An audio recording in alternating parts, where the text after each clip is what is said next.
Welcome back. We're talking about data encryption. We're currently on step 4 of file level encryption of the 6 steps of total data encryption. There's a temptation when setting up your file encryption process to overcomplicate things, picking and choosing what data is encrypted and how and who can access what information.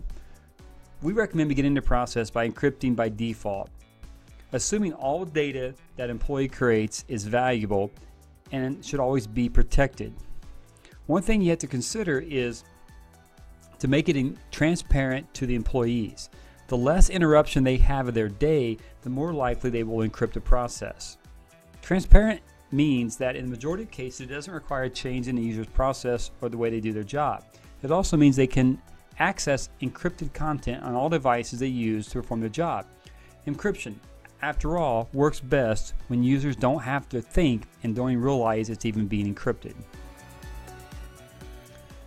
A good example of encryption in use that we use almost every day is HTTPS. Millions of users don't realize that their browser has swapped HTTP to HTTPS, and that protects the transaction. That's actually what it does. That S throws in secure, which means it's encrypted. What that HTTPS does is it encrypts all communication between your web browser and the server you're communicating with. It does it so transparently that you don't even realize it's there. Imagine if you had to, every time you went to a secure website, you had to request a secure key, you had to unlock every page on that site. That would be unusable.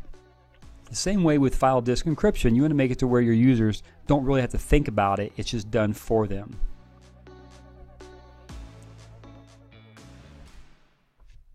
When looking to use file encryption, there are a few important choices to make in the very beginning.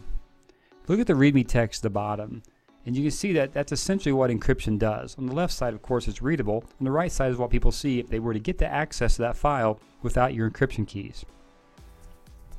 The questions that we have to ask ourselves in the beginning are this: do we want to use location-based encryption or application-aware encryption?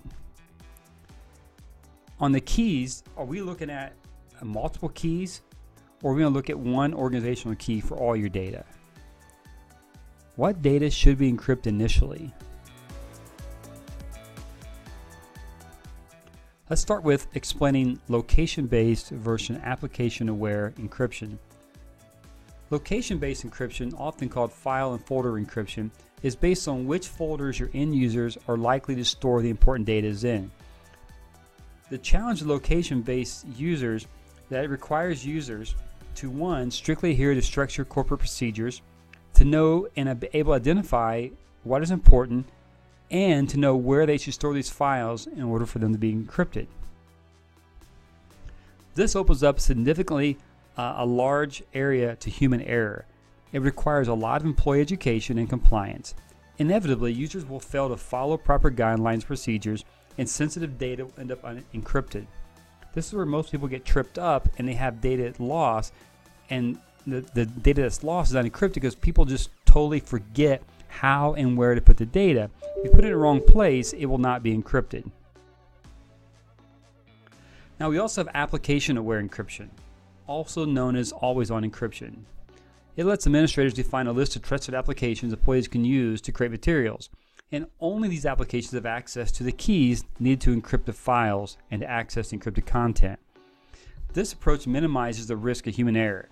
It does that by wherever the trusted application saves a file, it's automatically encrypted. It doesn't matter if you save it to an external media, to a cloud-based storage, or if it saves it internally to the program, it's always encrypted, and the employee doesn't have to make a decision. Location becomes irrelevant at this point, solving that problem of location-based encryption. And the process is totally transparent to the user, and the files open and close without any kind of special interaction with keys or with the user. Application-aware encryption provides less chance of user making mistakes and accidentally leaving files and data exposed. So what about keys? In our organization, do we want to look at a simple process where we use one key? Key management can be one of the most complex parts of managing an encryption solution. Fortunately, the level of complexity is totally in your control. You will make that decision when you start deploying your encryption. My recommendation is begin simply and adding complexity as needed. You can start with one shared organizational key, as illustrated on the right side here, and begin your process transparently to the users. When you do that, internal collaboration is simple, and external collaboration can be easily controlled because the user just has to give that external person one key, one password to access those files. You can add group keys as needed for specific file and program access.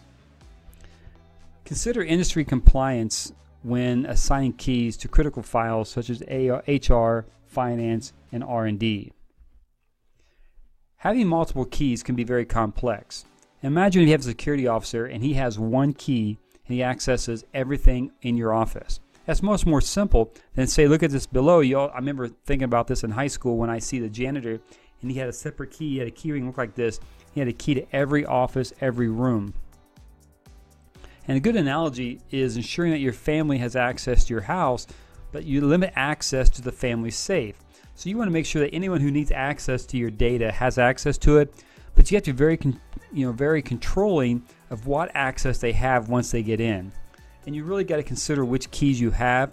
I wouldn't start out with a lot of keys all at once. I would start out simple single key, and you can add keys to different areas as needed. IT administrators can quickly get bogged down with too many group keys in the beginning, so use them sparingly. Remember, if you start with always-on encryption and one organizational key, you can always go back and revisit this and add different layers if needed. Key management becomes very critical as you scale your encryption system. When you have one key, you can trust a few key holders like your security guards to have access to every office and every piece of your data. As you get more complex, you may not want that. You may want to get more detail where only certain people have keys to certain types of data. And at that point, key management becomes more of an issue, and you have to have a system in place. It's very good to start with a system early, document the process. That way when you add more keys in the future, it's not overwhelming to everyone involved. The next question we talk about when we start deciding on our data encryption is, what do we encrypt initially? The simplest approach is a day-forward approach. That is, each time an employee creates a new document from the time that you start using encryption, it is automatically encrypted. Or if they happen to open up an old document that's been saved, when they resave it, it becomes an encrypted document. For many organizations, there's really no reason to go back and encrypt older folders, because anytime anybody opens up an old document or an old folder to modify it, it automatically becomes encrypted. The right encrypted solution will, however, give you the tools you need to encrypt older files and documents if you choose. You may choose, for example, to only go back and encrypt certain files.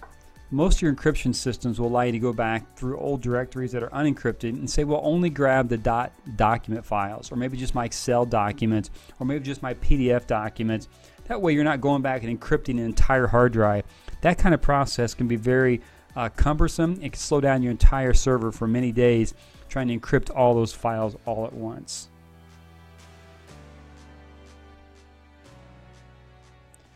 That's all we have for step 4, and we're now going to go to step 5, which is talking about employee education on encryption.